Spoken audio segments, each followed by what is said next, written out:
Vikramshila IAS coaching institute, 14 बीघा ऋषिकेश। ठीक है, भारतीय राज्य व्यवस्था, भारतीय संविधान और राज्य व्यवस्था कर रहे थे हम लोग। आज आगे बढ़ा रहे हैं लेक्चर को। ठीक है, तो आज है हमारा राष्ट्र के प्रतीक। क्या है?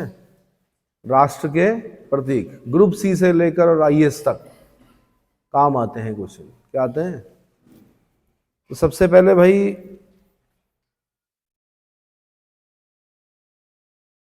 क्यों जरूरी होते हैं राष्ट्र के प्रतीक?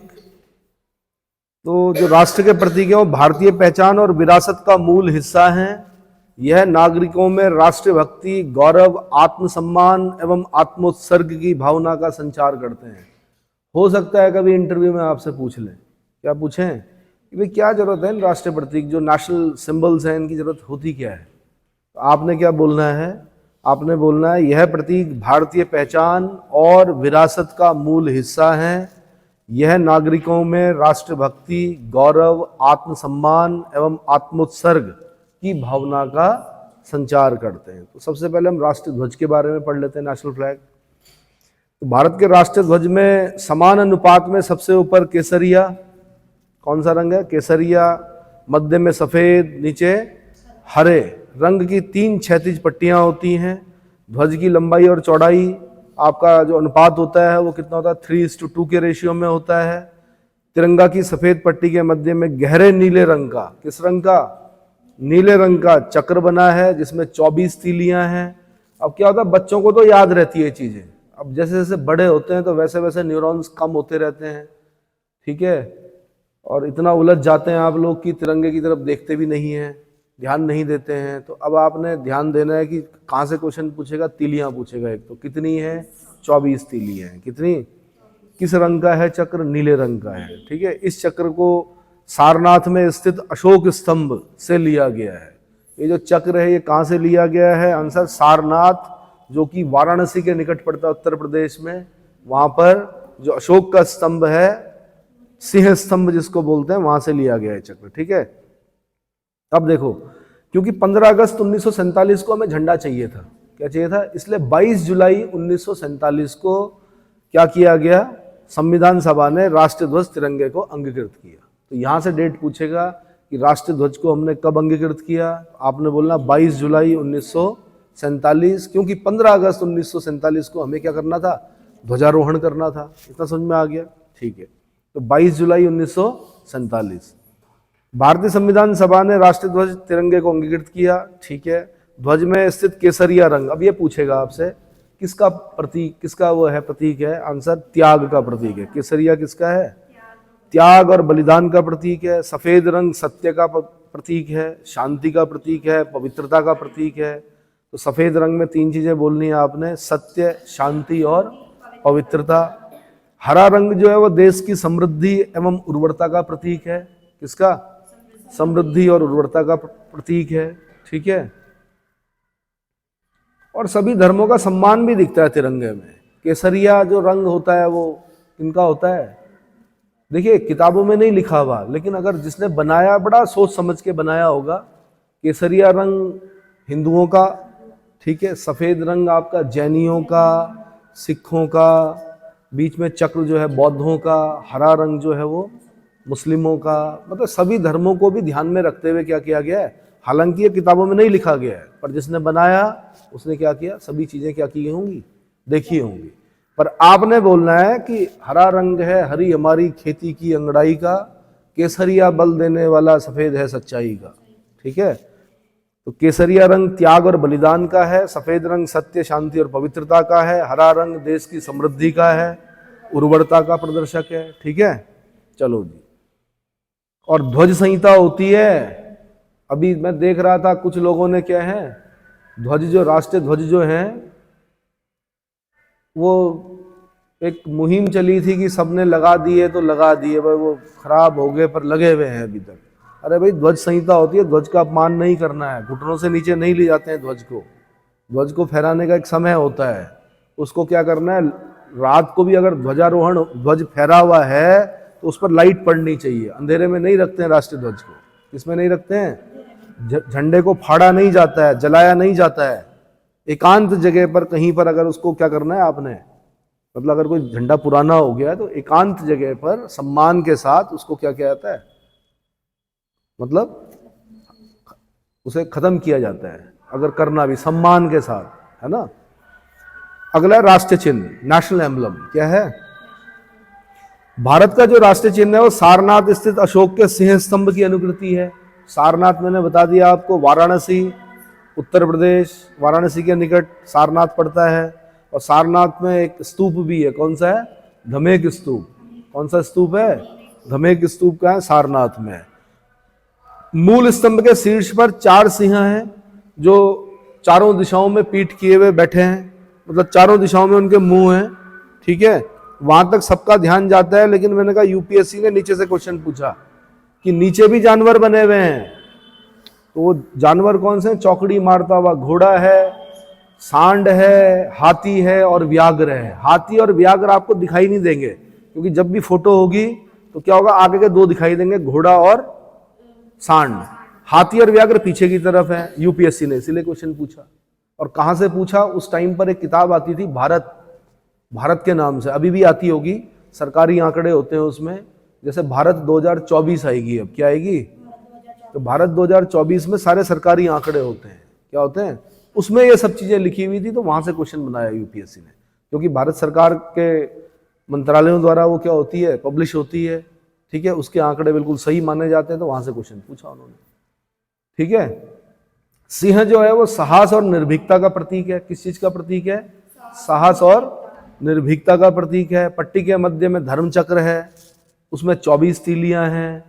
ये जो 24 घंटों का प्रतीक है, 24 तीलियां क्या है? 24 घंटों का प्रतीक है। चक्र के दाईं ओर मैंने बता दिया एक सांड है। ये सांड किस चीज का प्रतीक है? कृषि प्रधान अर्थव्यवस्था का प्रतीक है। किसका? कृषि प्रधान अर्थव्यवस्था का प्रतीक है। चक्र के बाईं ओर एक घोड़ा है जो अदम्य शक्ति, परिश्रम और गतिशीलता का प्रतीक है। ऐसे ही मैंने कहा हाथी और व्याघ्र भी है, ठीक है। तो सभी के अपने अपने क्या हैं? कोड्स हैं, तो वो समझने आपने। फलक के नीचे मुंडकोपनिषद का सूत्र वाक्य सत्यमेव जयते देवनागरी में लिखा हुआ है। क्या लिखा हुआ? सत्यमेव जयते। कहां से लिया? मुंडकोपनिषद से। अब एक क्वेश्चन ये बनाया गया कि मुंडकोपनिषद किस वेद का उपनिषद है? अब फिर अटक गए। अथर्ववेद का उपनिषद है। मुंडक, मांडुक्य, प्रश्नोपनिषद, ये सब क्या है? अथर्ववेद के उपनिषद हैं। तो अथर्ववेद के उपनिषद मुंडकोपनिषद से सत्यमेव जयते देवनागरी लिपि में। भारत सरकार ने राष्ट्र चिन्ह को कब अपनाया? तो 26 जनवरी 1950 को, जिस दिन गणतंत्र हुए हम, उसी दिन हमने राष्ट्रीय चिन्ह को या नेशनल एम्बलम को अपनाया। डेट याद करनी पड़ेगी, 26 जनवरी 1950 को नेशनल एम्बलम 26 जनवरी 1950, ठीक है। जबकि राष्ट्रीय ध्वज 22 जुलाई 1947। डेट पूछेगा, डेट में ही होता है गड़बड़, है ना, आपका नंबर जो जाता है आपके हाथ से, ठीक है जी। उसके बाद राष्ट्रगान है रविंद्रनाथ टैगोर या रविंद्रनाथ ठाकुर, है ना, वही विश्व भारती वाले, है ना। Cosmopolitan, one who regard the whole world as his country, that is cosmopolitan. जो रविंद्रनाथ टैगोर थे वो क्या थे? कॉस्मोपॉलिटन थे। तो रविंद्रनाथ टैगोर द्वारा मूल रूप से बांग्ला भाषा में रचित, किस भाषा में? बांग्ला भाषा में रचित संगीतबद्ध जन गण मन के हिंदी संस्करण को संविधान सभा ने भारत के राष्ट्रगान के रूप में स्वीकार किया। और कब किया? 24 जनवरी 1950 को। 26 जनवरी से 2 दिन पहले 24 जनवरी 1950 को अपनाया। राष्ट्रगान पहली बार कब गाया गया था? 27 दिसंबर 1911 को गाया गया था। कहां पर गाया गया था? भारतीय राष्ट्रीय कांग्रेस के कलकत्ता अधिवेशन में गाया गया था। उसके अध्यक्ष कौन थे? बिशन नारायण धर थे। अध्यक्ष कौन थे? बिशन नारायण धर थे, ठीक है। ये भी क्वेश्चन बना है कि कब गाया गया था, तो 27 दिसंबर 1911 को गाया गया था। कलकत्ता अधिवेशन था, बिशन नारायण धर अध्यक्ष थे। 26वां अधिवेशन था ये। कौन सा अधिवेशन था? 26वें अधिवेशन में गाया गया था। पूरे गीत में 5 पद हैं। राष्ट्रगान के गायन की अवधि 52 सेकंड होती है। कितनी होती है? कुछ अवसरों पर राष्ट्रगान को संक्षिप्त रूप में गाया जाता है, जिसमें इसकी प्रथम और अंतिम पंक्तियां होती हैं, जिसके गायन की अवधि लगभग 20 सेकंड होती है। ये तो समझ में आ गया। बांग्लादेश का जो राष्ट्रगान है अमार सोनार बांग्ला, वो भी रविंद्रनाथ टैगोर ने लिखा है, ठीक है। अब रविन्द्रनाथ टैगोर जब आ गए आपके तो बहुत सारे क्वेश्चन बनते हैं भाई रविन्द्रनाथ टैगोर से। क्या बनते हैं? रविन्द्रनाथ टैगोर से बहुत सारे प्रश्न बनते हैं। उनकी किताबें भी देखिए, गोरा है, लिपिक है, क्रिसेंट मून है, हंगरी स्टोन है, ठीक है, रक्त करबी है, चांडालिका है। कौन सी? चांडालिका है जो जाति प्रथा पर क्या करती है? प्रहार करती है। रक्त करबी है जिसमें मशीनीकरण का विरोध किया गया है, रक्त करबी। बाकी तो गोरा, लिपिक, हंगरी स्टोन ये तो कॉमन है, पोस्ट ऑफिस ये कॉमन है, ठीक है। तो बहुत सारी किताबें हैं। ये ऐसे व्यक्ति थे, ये चित्रकार भी थे, ये कवि भी थे, ये साहित्यकार भी थे, बहुत सारे गुण थे इनके अंदर। किनके अंदर? रविन्द्रनाथ टैगोर के अंदर, ठीक है।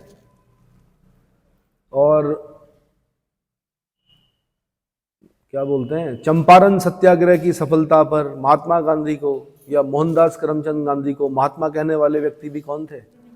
रविन्द्रनाथ टैगोर थे। गुरुदेव कहा जाता है इन्हें। क्या कहा जाता है? गुरुदेव रविन्द्रनाथ टैगोर। यूपीएससी ने एक बार क्वेश्चन पूछा, गुरुजी कौन? और सब लगा के आ गए रविन्द्रनाथ टैगोर। गुरुजी एमएस गोलवलकर। गुरुजी किन्हें कहा जाता है? एमएस गोलवलकर। आरएसएस पता है आपको? राष्ट्रीय स्वयंसेवक संघ, है ना। डॉक्टर हेडगेवार, एमएस गोलवलकर, ये ऐसे नाम हैं जो आरएसएस में सुनते हैं, ठीक है, या पढ़ते हैं। 1925 में हुई थी आरएसएस की स्थापना। देखिए तो राष्ट्रीय स्वयंसेवक संघ की स्थापना कब हुई थी? 1925 में हुई थी।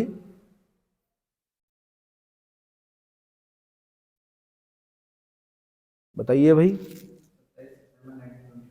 27 सितंबर, सितंबर मतलब सितंबर 1925 को हुई थी। किसने की थी? डॉक्टर हेडगेवार। डॉक्टर, तो उसी आरएसएस में आपको एमएस गोलवलकर भी मिलेंगे जिन्हें गुरुजी कहा जाता है। गुरुदेव किन्हें कहा जाता है? रविन्द्रनाथ टैगोर को, ठीक है। तो रविन्द्रनाथ टैगोर से संबंधित बहुत सारे प्रश्न, ठीक है। अच्छा जी, अब आता है राष्ट्रगीत पर, नेशनल सॉन्ग। नेशनल सॉन्ग पता है आपको? वंदे मातरम। सुजलाम सुफलाम मलयज शीतलाम सस्य श्यामला मातरम वंदे मातरम। शुभ्र ज्योत्सना पुलकित यामिनी फुल्ल कुसुमित द्रुमदल शोभिनी सुहासिनीम सुमधुर भाषणीम सुखदाम वरदाम मातरम वंदे मातरम। सुना है? ठीक है। किसने लिखा? बंकिम चंद्र चटर्जी ने लिखा। किसने लिखा? चटर्जी और चट्टोपाध्याय एक ही होते हैं, बनर्जी और बंदोपाध्याय एक ही होते हैं। कभी कभी बंदोपाध्याय को बनर्जी बोलते हैं, चट्टोपाध्याय को चटर्जी बोलते हैं। तो ये हैं बंकिम चंद्र चटर्जी। संस्कृत में इन्होंने वंदे मातरम गीत की रचना की, है ना।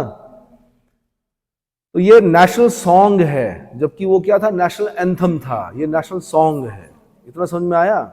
इस गीत को पहली बार 1896 में भारतीय राष्ट्रीय कांग्रेस के कलकत्ता अधिवेशन में गाया गया। और इस अधिवेशन की उस समय 1896 के कलकत्ता अधिवेशन की अध्यक्षता कर रहे थे रहमतुल्लाह सयानी। कौन कर रहे थे? रहमतुल्लाह सयानी कर रहे थे, ठीक है। 24 जनवरी 1950 को, अच्छा वो 12वां अधिवेशन था जब पहली बार गाया गया वंदे मातरम को। वो कब कौन सा अधिवेशन था? 12वां अधिवेशन था। 24 जनवरी 1950 को राष्ट्रगीत के रूप में से अपनाया गया, मतलब 26 जनवरी से 2 दिन पहले। इतना समझ में आ गया? 24 जनवरी 1950 को राष्ट्रगीत के रूप में से अपनाया गया।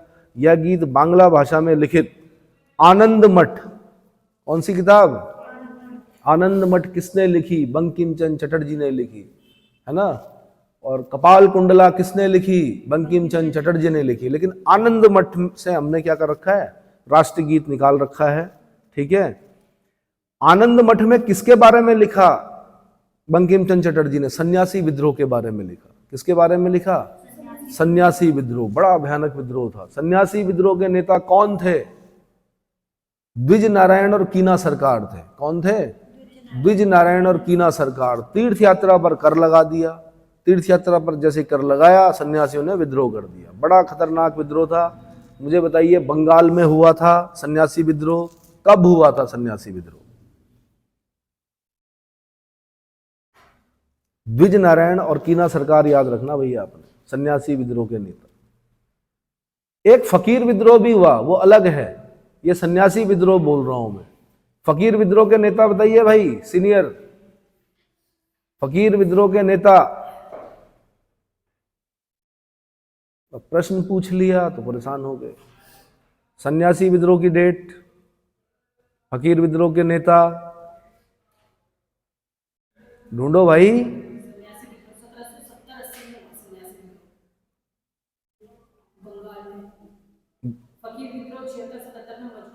मजनून शाह एंड चिराग अली शाह। फकीर विद्रोह के नेता कौन थे? मजनून शाह और चिराग अली शाह। जबकि सन्यासी विद्रोह के नेता कौन थे? जानबूझ के देती है यूपीएससी ऐसा। उन्हें लगता है कि आपको पता है कि फकीर और सन्यासी एक ही होते हैं। नहीं होते भाई। फकीर मुस्लिम उसमें कहा जाता है कि फकीर है, तो उसमें मजनून शाह और चिराग अली शाह हैं उसके नेता। और सन्यासी विद्रोह के नेता कौन है? द्विज नारायण कीना सरकार। और इसका उल्लेख कहाँ कर रखा? कहाँ कर रखा है? आपके आनंद मठ में कर रखा। किसने कर रखा? बंकिम चंद्र चटर्जी ने। पुरानी पिक्चर एक देखना, वंदे मातरम वंदे मातरम। लता दीदी ने गाना गा रखा है उसमें, हेमंत कुमार जी ने भी गाना गा रखा है। उस गाने को सुनना, हम तो उन्हीं गानों को सुन के बड़े हुए 26 जनवरी 15 अगस्त में। अब नए तरह के गाने आ गए। ठीक है, हाँ जी।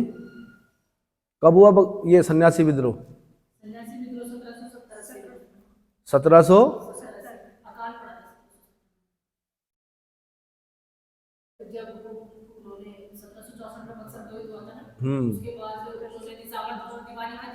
बिल्कुल। चलो, तो इतना समझ में आ गया आपके। कपाल कुंडला भी याद कर लेना भाई।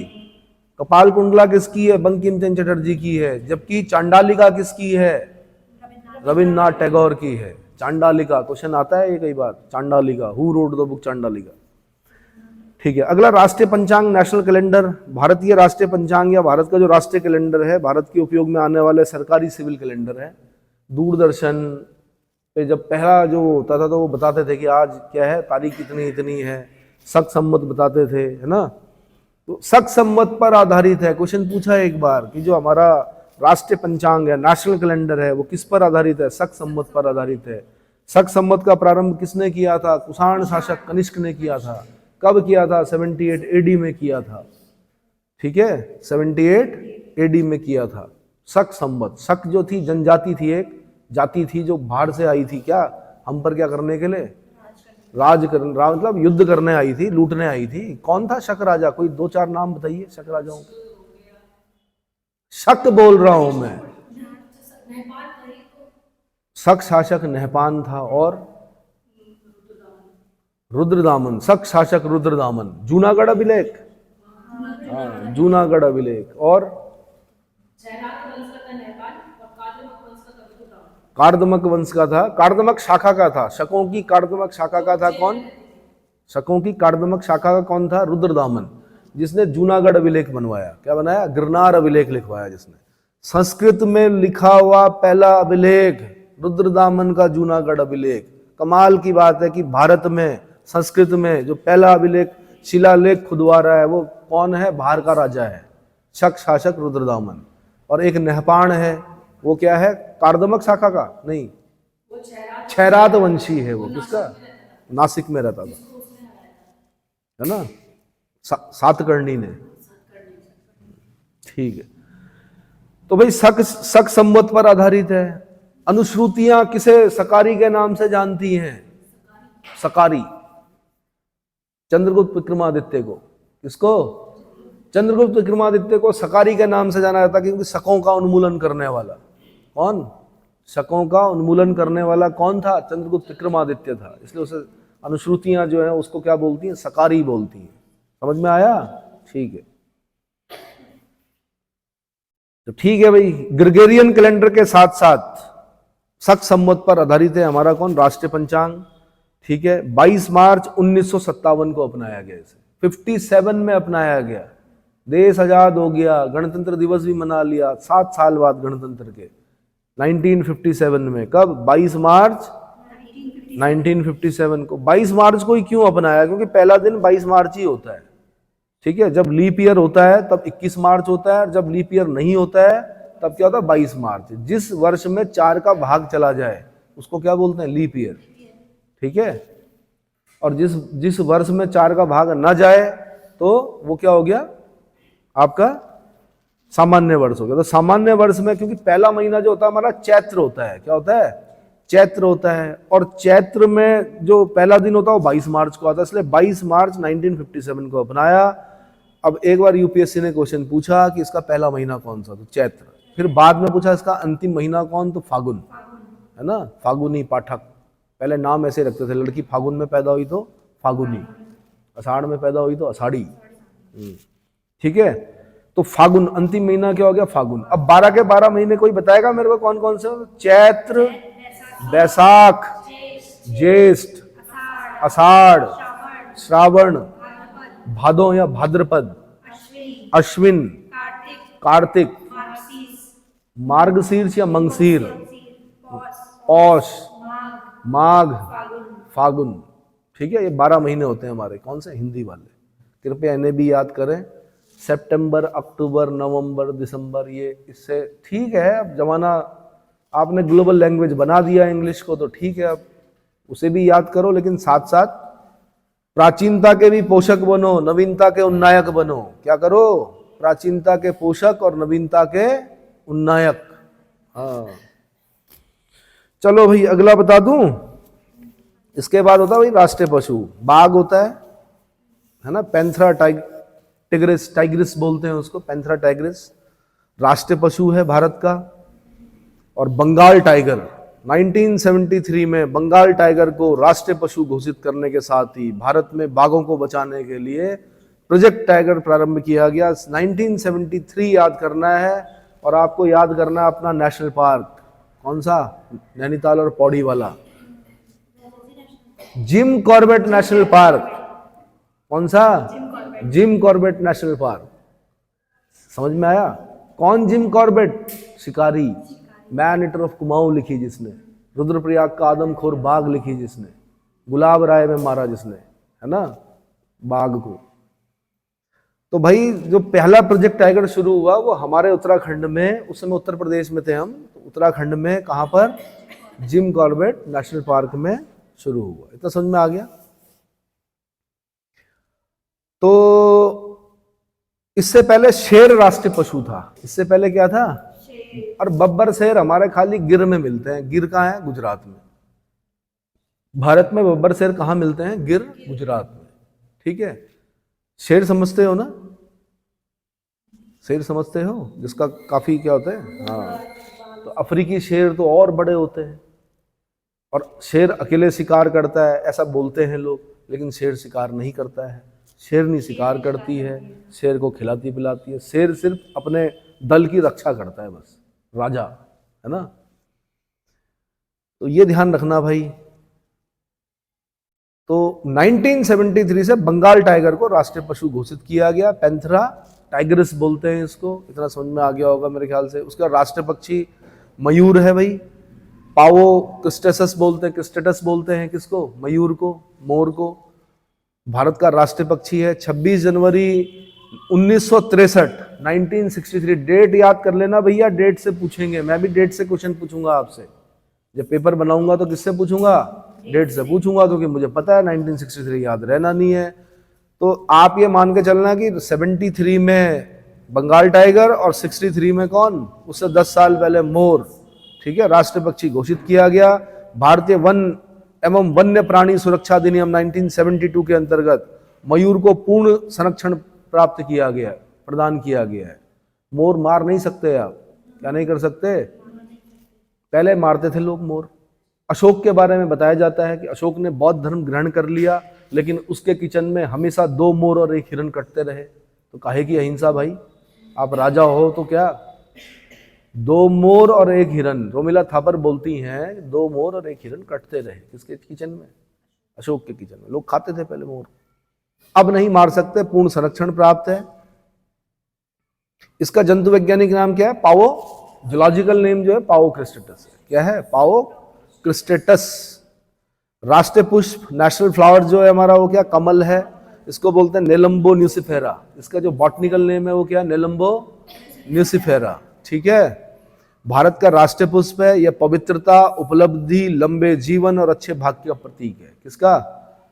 पवित्रता, उपलब्धि, लंबे जीवन और अच्छे भाग्य का प्रतीक है। कहीं ना कहीं कमल को लेने में शायद वो 1857 का भी ध्यान रखा गया कि रोटी और कमल दिखाया गया था लोगों को गांव गांव घूमकर, क्या, और प्रतीक था ये कि अब क्रांति होनी है।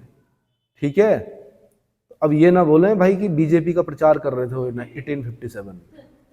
बीजेपी ने सोच समझ के रखा अपना क्या कमल, क्या रखा, जो चिन्ह रखा वो कमल रखा। तो क्यों रखा उसके पीछे फिर कहानी है लंबी, समझ में आया, किसी और दिन सुनाऊंगा। बट एक हल्का हल्का समझ में आ गया आपको कि 1857 हमारे देश पर अगर क्या आक्रांता अगर शासन करेंगे तो उसका विरोध किया जाएगा। और जब हम क्या करेंगे, मतलब एक दूसरे को बताएंगे तो रोटी और कमल दिखाएंगे और लोग अपने आप समझ जाएंगे कि भाई क्रांति के लिए तैयार रहना है। किसके लिए? चलो जी, राष्ट्रीय वृक्ष क्या है? नेशनल ट्री जो है बरगद है हमारा, ठीक है। इसको बोलते हैं फाइकस बेंगलेंसिस, यही बोलते हैं, ठीक है। बेंगलेंसिस, फाइकस बेंगलेंसिस इसका बॉटनिकल नेम है। भारत का राष्ट्रीय वृक्ष के रूप में अपनाया गया है बरगद को। बरगद वृक्ष के नीचे किसको ज्ञान प्राप्त हुआ था? महावीर स्वामी को ज्ञान प्राप्त हुआ था। बुद्ध की धरती में हमने पीपल को क्यों नहीं रखा भाई, बताओ, बोलिए बोलिए, मेरे से बोलिए। महात्मा बुद्ध को निरंजना नदी के तट पर, बोध मतलब गया नामक स्थान पर, निरंजना जिसे हम फाल्गु भी बोलते हैं शायद, फाल्गु नदी के तट पर वैशाख पूर्णिमा के दिन ज्ञान प्राप्त हुआ था। पीपल पेड़ के नीचे हुआ था, उसको बोधि वृक्ष बोलते हैं। उसको नहीं लिया हमने, हमने किसको लिया? बरगद को लिया। महावीर स्वामी को बरगद वृक्ष के नीचे जरंबिका ग्राम में, बताओ, ऋजुपालिका नदी के तट पर ज्ञान प्राप्त हुआ था। थोड़ा थोड़ा हिस्ट्री का भी छौंका मारना चाहिए ना बीच में, उससे पता चलता है, याद होता है, उससे क्या होता है, याद होता है। चलो जी, राष्ट्रीय फल क्या हमारा? आम है। मैंगीफेरा इंडिका बोलते हैं इसको, फलों का राजा है आम।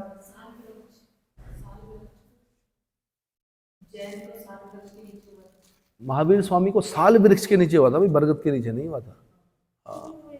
हाँ तो बोलो ना फिर, मुझे पता नहीं कहां से ध्यान आ रहा है। महावीर स्वामी को साल वृक्ष के नीचे हुआ था, उसमें मैंने बताया भी था 100 साल खड़ा, 100 साल पड़ा, 100 साल सड़ा। सीनियर ने देखो यहाँ पे आगाह कर दिया, नहीं तो गड़बड़ हो जाता अभी। नहीं, साल वृक्ष के नीचे महावीर स्वामी को। मैं ये बोल रहा हूँ कि मेरा प्रश्न ये था कि पीपल को क्यों नहीं लिया हम लोगों ने? पीपल इतना पवित्र वृक्ष है हमारे लिए, दिन और रात ऑक्सीजन देता है। कायदे से मैंने कहा कभी एक क्या करनी चाहिए, रिट याचिका दायर करनी चाहिए कि पीपल को क्यों राष्ट्रीय वृक्ष नहीं रखा हमने।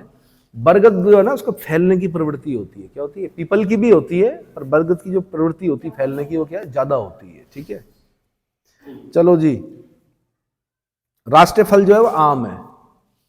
देखो अब मस्तिष्क ने क्या कर दिया, मैंगीफेरा इंडिका।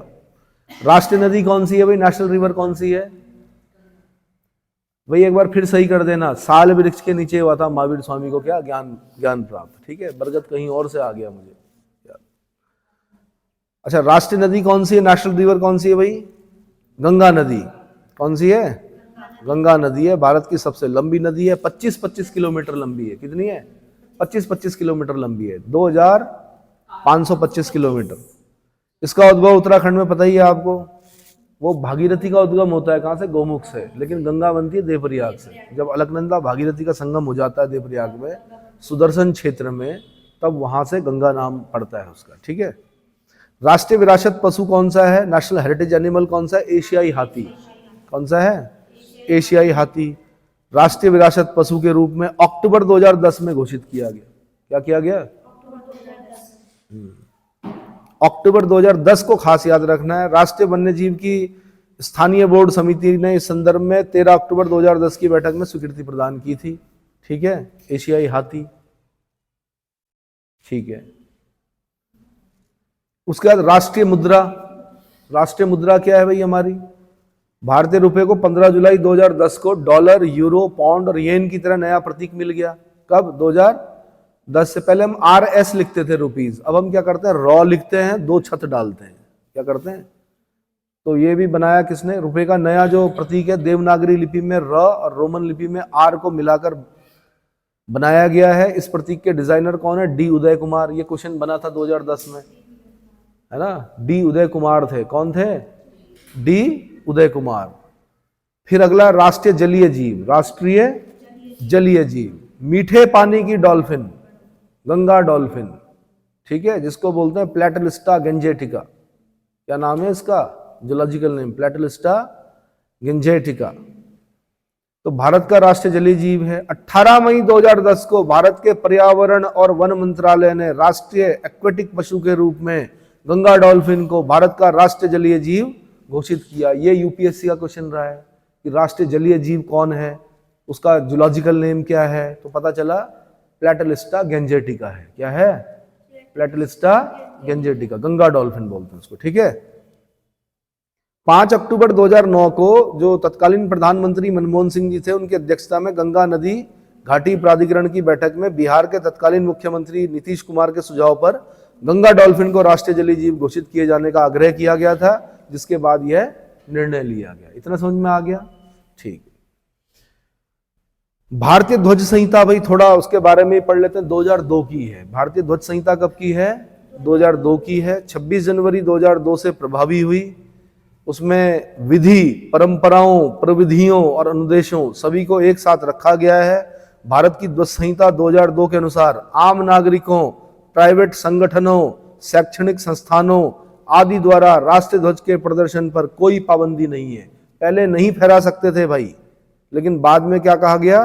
कोई पाबंदी नहीं है, परंतु इस बारे में राज चिन्हों और नामों के दुरुपयोग की रोकथाम अधिनियम 1950 को राष्ट्रीय गौरव अपमान निवारण अधिनियम 1971 के प्रावधानों में और इस विषय में अधिनियमित किसी अन्य कानून की व्यवस्थाओं का अनुपालन अनिवार्य है। आप राष्ट्रीय ध्वज की साड़ी नहीं पहन सकते। क्या नहीं पहन सकते?